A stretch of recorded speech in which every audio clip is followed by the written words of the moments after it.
आज मैं शुरू कर रहा हूँ क्लास 10 साइंस का लेसन 3 धातु एवं अधातु का पार्ट 3। इसके पहले हमने 2 वीडियो बना दिया है, धातु के भौतिक गुण और धातु के रासायनिक गुण का। उसका लिंक आपको इस वीडियो के डिस्क्रिप्शन में मिल जाएगा। ठीक है, तो आज का जो टॉपिक है वो है धातुओं का निष्कर्षण।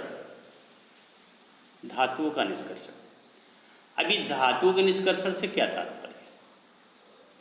तो धातुएं चूंकि मिट्टी में पाई जाती है, मृदा में पाई जाती है, और एक्चुअली जो पोजीशन है उसकी वो है धातुएं पृथ्वी की भूपर्पटी में पाई जाती है। ये लाइन, धातुएं पृथ्वी की भूपर्पटी में पाई जाती है। भूपर्पटी माने बाहरी परत। मृदा कई परत में है, पृथ्वी कई परतों में बनी हुई है, तो बाहरी परत में। और जहाँ पे ये पाई जाती है, मिट्टी में पाई जाती है, तो जाहिर है मिट्टी में बहुत सारी चीज़ें उपलब्ध रहती है। दूसरे तत्व हैं, दूसरे यौगिक हैं, नमी है। तो इस तरह की चीज़ें जब अगर वहाँ पे ऑलरेडी है, धातुएं हैं, अधातुएं हैं, बहुत सारी चीज़ें हैं वहाँ पे, तो वो किसी न किसी से जुड़ सकती है, क्रिया कर सकती है। तो इस आधार पे वहाँ पे जो धातुएं पाई जाती है, 2 अवस्था में पाई जाती है। एक तो स्वतंत्र अवस्था में पाई जाती है और दूसरा यौगिक अवस्था में पाई जाती है। स्वतंत्र अवस्था में वो धातुएं पाई जाती हैं जो बहुत ही कम क्रियाशील होती है, और यौगिक अवस्था में वो धातुएं पाई जाती हैं जो ज़्यादा क्रियाशील होती है। अब इसका निर्धारण हम करते हैं कि कौन कम क्रियाशील है, कौन ज़्यादा क्रियाशील है। तो धातुओं की सक्रियता श्रेणी से, उसकी चर्चा हमने पिछले वीडियो में किया था, फिर अभी आगे भी कर देंगे। अब धातुएं जिस अवस्था में भी पाई जाती हैं वो मिट्टी में पाई जाती हैं, और वह उसकी प्राकृतिक अवस्था होती है। तो उस धातुओं की प्राकृतिक अवस्था को क्या कहते हैं? खनिज। यौगिक रूप है उसका, तो उसको क्या कहेंगे? खनिज कहेंगे। कि जिस धातु का यौगिक रूप होगा उसको हम उस धातु का खनिज कहेंगे। चलिए, अब धातु को प्राप्त करना शुद्ध रूप में, तो उसके लिए तो कई सारी प्रक्रियाओं से हमें गुजरना पड़ता है, और उन प्रक्रियाओं में पहले उसका खनन किया जाता है, फिर उसके साथ मिट्टी, बालू, इस तरह की चीज़ें निकलती हैं, और जो अशुद्धियाँ होती हैं फिर उन्हें साफ किया जाता है, फिर उसे केमिकली बहुत सारे प्रोसेस से गुजार करके अंत में हम धातु प्राप्त करते हैं। तो इसमें धातु प्राप्त करने में हमें खर्चा आता है, और जो खर्चा आता है ना, उससे तुलना करने पे देखा जाता है कि जो धातु हमें मिली वो उसके तुलना में फायदेमंद है कि हानिकारक है। तो आर्थिक रूप से जिस खनिज से धातु का निष्कर्षण करना यानी निकालना, प्राप्त करना लाभदायक होता है, वो अयस्क कहलाता है। तो अयस्क क्या है? खनिज ही है, वो खनिज जिससे धातु प्राप्त करना आर्थिक रूप से लाभदायक है और आसान है। ठीक, अभी आपको बताया कि जब धातु मिट्टी में पाई जाएगी तो उसके साथ मिट्टी भी लगी रहेगी, खनिज भी, मिट्टी भी लगी रहेगी, बालू भी हो सकता है, कुछ अशुद्धियाँ और भी हो सकती हैं। तो उन्हें क्या कहते हैं? गैंग कहते हैं। सबसे पहले यही चीज़ हमें देखने को मिलती है, गैंग, जो उसके साथ चिपकी रहती है जब हम उसे खनन करके निकालते हैं तो। ठीक है, और ऐसे के रूप में मिट्टी होता है, बालू होता है, कंकड़ होता है, और कुछ इस तरह की और अशुद्धियाँ होती हैं। ठीक है, चलिए, तो हमने 3 चीज़ें पढ़ लिया। खनिज पढ़ लिया। खनिज धातु का वह रूप है जो प्रकृति में पाया जाता है। अयस्क वह रूप है जिस खनिज से अगर धातु प्राप्त करना आर्थिक रूप से लाभदायक है तो वो अयस्क है। और गैंग वो है जो धातुओं को जब खनिज करते हैं, खनन करते हैं, तो उसके साथ मिट्टी, बालू, कंकड़ आदि के रूप में, अशुद्धियों के रूप में आता है, वो गैंग है। क्लियर? चलो, जो हमारी धातुएं हैं वह प्रकृति में स्वतंत्र अवस्था में या मुक्त अवस्था में पाई जाएगी, या संयुक्त अवस्था में या यौगिक अवस्था में पाई जाएगी।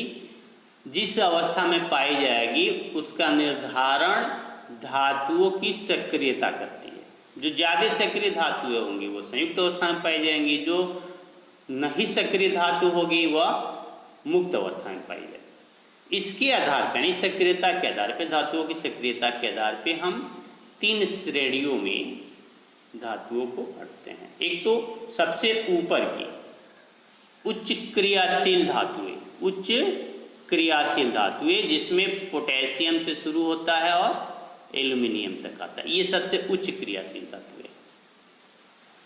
ये बहुत जल्दी से किसी से क्रिया करके और यौगिक बना लेती है। तो इस धातु की जो खनिज हैं वो यौगिक अवस्था में पाए जाते हैं। दूसरा है मध्यम अभिक्रियाशील धातु।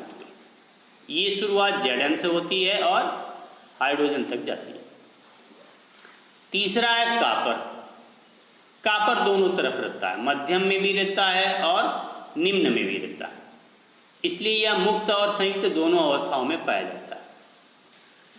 लेकिन इसे तीन ही में बांटना है तो इसे तीसरा ये हम मान लेते हैं कि कॉपर से लेके और गोल्ड तक।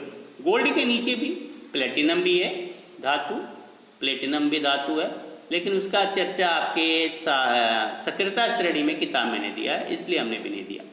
ठीक है, तो कॉपर से लेकर के और प्लेटिनम तक ये बहुत ही कम क्रियाशील है, ये मुक्त अवस्था में पाई जाती है। ठीक, अब इनसे गैंग को हमको निकालना होता है और गैंग को निकालने के लिए हम शुरुआत करेंगे निम्न अभिक्रियाशील धातुओं से कि सबसे पहले इनको हम जब निकालते हैं तो इनसे कैसे धातुएं हम प्राप्त करेंगे, क्योंकि ये तो संयुक्त अवस्था में रहती नहीं, ये तो मुक्त अवस्था में रहती है। थोड़ी बहुत ऑक्सीजन से क्रिया कर लेती है, इसके अलावा ये किसी से क्रिया नहीं करती। ऑक्साइड बना लेती है, लेकिन इससे अधिक वो क्रिया नहीं करती। तो चलिए देखते हैं कि जो निम्न अभिक्रियाशील धातु है उनसे हम शुद्ध धातु को कैसे प्राप्त करते हैं। शुरुआत कहाँ से करेंगे? निम्न अभिक्रियाशील। उसमें आती है पारा, गोल्ड और सिल्वर और प्लेटिनम और कापर तो जानते ही हो, ये दोनों में रहती हैं, निम्न में भी रहती है और मध्यम में भी रहती है, तो कापर भी इसमें आ जाए। अब इन धातुओं में कापर और गोल्ड इन धातुओं में कापर और पारा ये थोड़ी ऊपर की धातुएं होती है, क्रियाशील होती है, थोड़ी क्रियाशील। गोल्ड और सिल्वर और प्लेटिनम ये बहुत कम क्रियाशील होती है, ना के बराबर। तो ये तो बस इनके साथ गैंग आता है, वो अलग कर लिया जाता है। लेकिन जो पारा है उसका एक अयस्क है सिनेबार, HgS। यह कापर है, यह सल्फाइड के रूप में इसका भी एक अयस्क है, या कॉपर ऑक्साइड के अयस्क के रूप में भी पाया जाता है। तो चाहे वो सल्फाइड के रूप में पाया जाए चाहे ऑक्साइड के रूप में पाया जाए, इसको अलग करने के लिए एक बहुत सी सामान्य विधि है, उच्च तापमान। इसको गर्म कर देते हैं और जब गर्म करते हैं तो जो सल्फाइड के फॉर्म में है पहले वो ऑक्साइड के फॉर्म में बदलता है और फिर ऑक्साइड से ऑक्सीजन क्या हो जाती है, अलग हो जाती है और फिर वह शुद्ध धातु के रूप में प्राप्त होता है। तो यहाँ पे आप देख रहे हैं सिनेबार जो है वो गर्म किया जा रहा है, तो पहले ऑक्साइड में बदल रहा है और फिर गर्म करने पे ये अलग हो जा रहा है, ऑक्सीजन अलग हो जा रहा है। फिर कॉपर के साथ देख रहे हैं, फिर इसके सल्फाइड को गर्म कर रहा है और जब इसे गर्म कर रहा है तो कॉपर ऑक्साइड बन रहा है और फिर कॉपर ऑक्साइड ये बन गया, फिर कॉपर ऑक्साइड को गर्म कर रहा है तो कॉपर प्राप्त हो रहा है और इसके साथ जो ऑक्सीजन और सल्फर तत्व दिखाई दे रहे हैं वो सल्फेट के रूप में बाहर हो जाता है। ठीक है, समीकरण। अब बारी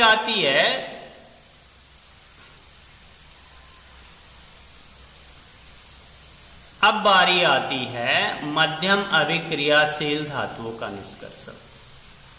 क्योंकि मध्यम जो धातुएं होती हैं, मध्यम जो अभिक्रियाशील धातुएं होती है वो बीच की धातुएं होती है, उसमें Fe है, Zn है, Pb है, कॉपर है। कॉपर तो दोनों तरफ रहता है। ये 3 रूपों में पाई जाती हैं। इनके जो खनिज होते हैं 3 रूपों में पाए जाते हैं, या तो वो कार्बोनेट के रूप में होंगे, या तो सल्फाइड के रूप में होंगे, या तो ऑक्साइड के रूप में होंगे। अब चूंकि ऑक्साइड से इनके धातु का निष्कर्षण आसान होता है, तो हम क्या करते हैं कि जो सल्फाइड होता है उसको भी, और जो कार्बोनेट की फॉर्म में होता है उसको भी ऑक्साइड के रूप में बदल देते हैं। क्या करते हैं, सल्फाइड के रूप में होता है उसको भी, और जो कार्बोनेट के रूप में होता है उसको भी हम ऑक्साइड के रूप में बदल देते हैं। यहां पे देख रहे हैं जिंक सल्फेट है और जिंक कार्बोनेट है। अब इसे हम बदल देते हैं किसमें, जिंक ऑक्साइड में। लेकिन बदलने की विधि अलग है थोड़ी सी। सल्फाइड को जब हमको ऑक्साइड में बदलना होता है तो इसके लिए हम ऑक्सीजन की प्रचुर मात्रा के साथ इसका तापन करते हैं, गर्म करते हैं। ऑक्सीजन की उपस्थिति में इसको गर्म करते हैं तो सल्फाइड ऑक्साइड में बदल जाता है। इसे भर्जन कहते हैं। भर्जन तापन की एक क्रिया है जिसमें ऑक्सीजन उपस्थित रहता है। अब कार्बोनेट के साथ क्या करते हैं, तो कार्बोनेट का भी तापन करते हैं, लेकिन इसमें सीमित ऑक्सीजन होता है, और उसके साथ जब तापन करते हैं तो कार्बोनेट ऑक्साइड में बदल जाता है। ये ऑक्साइड में बदल रहा है, देख रहे हैं ना, ये सल्फाइड ऑक्साइड बदल रहा है, कार्बन डाइऑक्साइड अलग हो जाती है। तो इस क्रिया को निस्तापन करते हैं। तो आपको यहाँ पे 2 पॉइंट और भी मिलेंगे याद करने के लिए। भर्जन किसे कहते हैं, जब सल्फाइड को, यानी धातु के सल्फाइड को उसके ऑक्साइड में बदला जाता है ऑक्सीजन की उपस्थिति में गर्म करके। विस्थापन किसे कहते हैं, जब धातु के कार्बोनेट को उसके ऑक्साइड में बदला जाता है ऑक्सीजन की सीमित मात्रा के साथ गर्म करके। ठीक, अब हमको मिल गया धातु ऑक्साइड, जो पहले कार्बोनेट के रूप में था और जो पहले सल्फाइड के रूप में था। अब वो मिल गया धातु ऑक्साइड। अब इसका हम अपचयन करेंगे, अपचयन करेंगे। पहली विधि किसके साथ करेंगे, कार्बन के साथ करेंगे। 2 अपचयन की विधि है, जो ऑक्साइड मिलेंगे उनका 2 विधि है अपचयन करने का। पहला हम कार्बन के साथ करेंगे। तो यहां पे हम कार्बन लिए, इससे क्रिया कराए, तो कार्बन ऑक्सीजन को लेके कार्बन मोनोऑक्साइड बना दी और जिंक को छोड़ दी, तो जिंक स्वतंत्र हो गया, धातु के रूप में प्राप्त हो गया। ठीक है, चलो भैया। तो सबसे पहले तो हम लोगों ने मध्यम अभिक्रियाशील धातुओं को उसके कार्बोनेट और सल्फाइड से ऑक्साइड में बदला, और ऑक्साइड का कार्बन की उपस्थिति में अपचयन किया, जिससे कार्बन मोनोऑक्साइड मिल गई और हमें क्या हो गया, धातु मिल गया था अभी। ठीक, अब हम आगे दूसरा विधि अपनाते हैं कि जो धातु ऑक्साइड होती है, जैसे यहां पे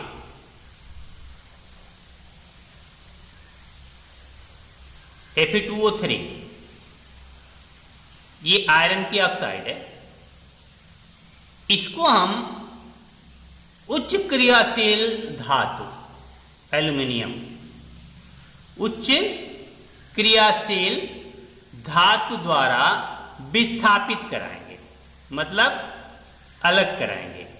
ऑक्सीजन के साथ जो Fe क्रिया करके बैठी है और ऑक्साइड बनाई है, अब एल्युमिनियम जाएगा, क्योंकि उससे ज्यादा क्रियाशील है, तो वो ऑक्सीजन को छीन लेगा और Fe को धक्का देके अलग कर देगा। तो इसको बोलते हैं विस्थापन क्रिया।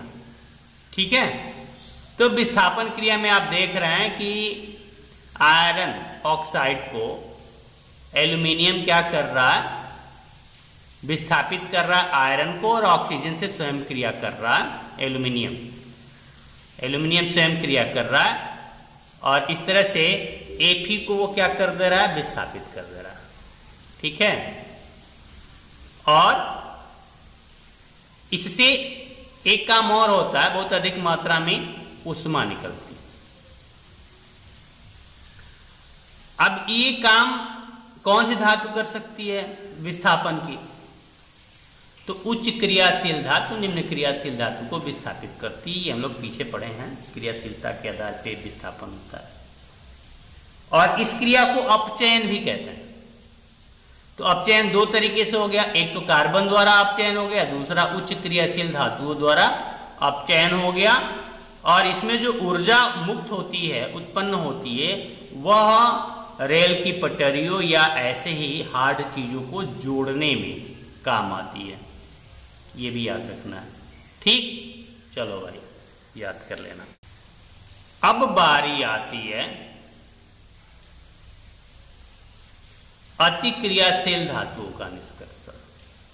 किसकी बारी आती है? अति क्रियाशील धातुएं, जो सबसे ऊपर की धातुएं, सक्रियता श्रेणी में जो सबसे ऊपर की धातुएं हैं, उन धातुओं के निष्कर्षण कैसे करने। अब इसमें जो धातु होती है sodium, magnesium, calcium, aluminium, potassium, ये धातुएं आती हैं। तो इनको क्या करते हैं?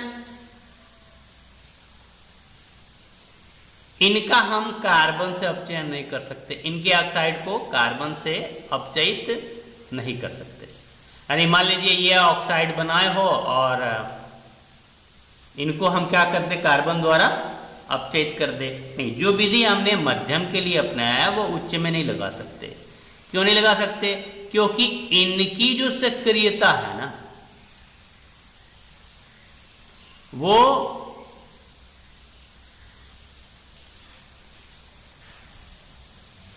ज्यादा है उनसे। जो धातु है, जो धातु है और जो कार्बन है, तो कार्बन ऑक्सीजन के प्रति कम क्रियाशील है और ये स्वयं ऑक्सीजन के प्रति ज्यादा क्रियाशील है। तो अब छीना झपटी की बारी आएगी तो कार्बन कैसे इसके ऑक्साइड से इसको अलग कर पाएगा? नहीं कर पाएगा। ऑक्साइड ऑक्सीजन नहीं ले पाएगा क्योंकि खुद ही उससे ज्यादा क्रियाशील है।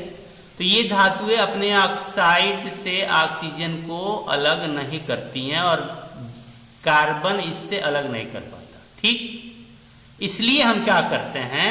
वो विधि नहीं अपनाते, अपचयन की, कार्बन द्वारा अपचयन की विधि नहीं अपनाते। इसलिए बात समझ में आई? नहीं आई? अरे भाई जिंक वाले में था ना कि जिंक ऑक्साइड था तो जो कार्बन था वो जिंक से ज्यादा क्रियाशील था ऑक्सीजन के प्रति, तो कार्बन ऑक्सीजन को लेकर अलग हो गया, जिंक बच गया। लेकिन इसमें जो धातुएं हैं ना, वो कार्बन से ज्यादा सक्रिय हैं ऑक्सीजन के प्रति, क्रियाशील हैं, तो वो कैसे ले पाएगा? नहीं ले पाएगा। तो ये विधि हमारे लिए काम नहीं करेगी। अब इसके लिए क्या करता है ना कि हम सोडियम, मैग्नीशियम, कैल्शियम को उनके गलित क्लोराइड के विद्युत अपघटन द्वारा प्राप्त करते हैं। तो इसमें जो विधि लगाते हैं वो विद्युत अपघटन लगाते हैं। मध्यम वाले में जो लगाते हैं अपचयन लगाते हैं, ठीक। तो इसमें विद्युत अपघटन लगाते हैं। अब जैसे सोडियम है तो इसके क्लोराइड होंगे तो NaCl होगा। NaCl को हम क्या करते हैं कि जब विद्युत अपघटन करेंगे तो Na+ और Cl- प्राप्त होगा। तो Na+ कैथोड पे प्राप्त होगा और एनोड पर Cl- प्राप्त होगा। फिर वो इलेक्ट्रॉन ग्रहण कर लेंगे और इलेक्ट्रॉन दे देंगे, तो सोडियम और क्लोरीन, सोडियम कैथोड पे और क्लोरीन एनोड पे प्राप्त हो जाएंगे, ठीक। अब देखिए, अब तक हमने धातुएं प्राप्त किया। कैसे कैसे किया? कुछ को गर्म करके जो निम्न क्रियाशील थे, फिर दूसरे को हमने कैसे प्राप्त किया, जो मध्यम श्रेणी की धातुएं क्रियाशील थे उनसे कैसे प्राप्त किया, तो उनका अपचयन करके प्राप्त किया। तीसरी जो अति क्रियाशील धातुएं थी उनका हम विद्युत अपघटन करके प्राप्त किए धातुएं। लेकिन जो भी धातुएं हमको मिली वो एकदम शुद्ध नहीं थी, अभी भी उसमें कुछ न कुछ है, ठीक। तो जो धातुएं हैं वो बिल्कुल शुद्ध रूप में अभी नहीं है, तो उनका परिष्करण करना बाकी है। क्या बाकी है? परिष्करण करना। तो एकदम शुद्ध धातु हमको प्राप्त हो, इसके लिए हमको विद्युत अपघटनी परिष्करण करना पड़ता है धात्विय प्राप्त करने के बाद में। अब इसमें हम क्या करते हैं, तो जो धातु मिली वो तो शुद्ध में मिली नहीं, वो तो कुछ न कुछ उसमें अशुद्धियां मिली हुई है, तो उसका हम बनाते हैं एनोड, अशुद्ध धातु का बनाते हैं एनोड। तो ये एनोड बन गया अशुद्ध धातु का, ये एनोड बन गया अशुद्ध धातु का। और फिर शुद्ध धातु का बनाते हैं कैथोड। अगर यहाँ पे कापर का उदाहरण लिया जाए तो ये जो एनोड बना है वो अशुद्ध कापर का बना हुआ है, और जो ये कैथोड बना है वो शुद्ध कापर का बना हुआ है। ठीक, अब इसके लिए एक विलयन भी चाहिए, क्योंकि विद्युत अपघटन होना है। तो विद्युत अपघटन के लिए जो विलयन बनाते हैं वो कापर सल्फेट का लेते हैं। तो इसके लिए हम अम्लीकृत कापर सल्फेट का विलयन ले लिए। ठीक, ये विलयन का काम करेगा, विद्युत अपघट्य का काम करेगा। समझ में आया ना? ये हो गया एनोड अशुद्ध धातु का, ये हो गया कैथोड शुद्ध धातु का। और जिस विलयन को हम लेते हैं अपघट्य के रूप में, विद्युत अपघट्य के रूप में, तो ये विलयन है बीच बीच में ये, तो ये हो गया हमारा अम्लीकृत कापर सल्फेट का, कापर सल्फेट का। तो 3 जगह कापर है, एक तो अशुद्ध धातु के रूप में कापर है, एक शुद्ध धातु के रूप में कापर है, और एक विद्युत अपघट्य के रूप में सल्फेट के साथ कापर। ठीक है, अब इसका क्या करते हैं, तो इसमें विद्युत धारा प्रवाहित करते हैं। जब विद्युत धारा प्रवाहित करते हैं तो जो एनोड है, ये एनोड, इसके ऊपर तो अशुद्ध धातु है, तो वो घुल करके, पिघल करके आता है विद्युत अपघट्य में, इसमें आता है, इसमें विद्युत अपघट्य में वो आ रहा है, कौन? कापर। ये जैसे आ रहा है, ये दिखाई दे रहा ना आपको, ये आ रहा है। और जितना कापर घुल करके एनोड से आ रहा है, उतना ही विद्युत अपघट्य से शुद्ध कापर कैथोड पे जा रहा है। तो यही कापर आ रहा है और शुद्ध कापर कैथोड पे जा रहा है। ये देख रहे हैं ना, कापर कैथोड पे जा रहा है। ठीक, तो कापर जा रहा है कैथोड पे, ये कापर जा रहा है और ये कापर आ रहा है। तो एनोड से कापर आया, घुला, फिर विद्युत अपघट्य से कापर गया कैथोड पे, वो शुद्ध गया, शुद्ध धातु हमको कैथोड पे प्राप्त हो जाएगी। अब जो अशुद्धियां हैं वो 2 तरह की होंगी। एक अघुलनशील जो अशुद्धि है वो तो विलयन में रह जाएगी, सॉरी, जो घुलनशील अशुद्धि है, जो घुलनशील अशुद्धि है वो विलयन में रह जाएगी, और जो अघुलनशील अशुद्धि है वो एनोड के नीचे पंख के रूप में जमा हो जाएगी।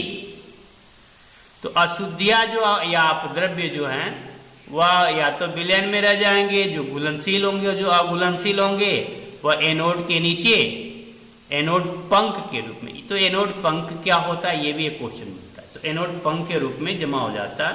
तो ये अशुद्धियां होती है जो धातु के साथ लगी रहती है और विद्युत अपघटनी परिष्करण में अलग हो पाती हैं, और वो एनोड पंख के रूप में नीचे, एनोड के नीचे जमा हो जाती है। ठीक है, चलो भाई, तो ये हो गया आपका विद्युत अपघटनी परिष्करण। तो हमको क्या प्राप्त हो गया, कैथोड पे हमको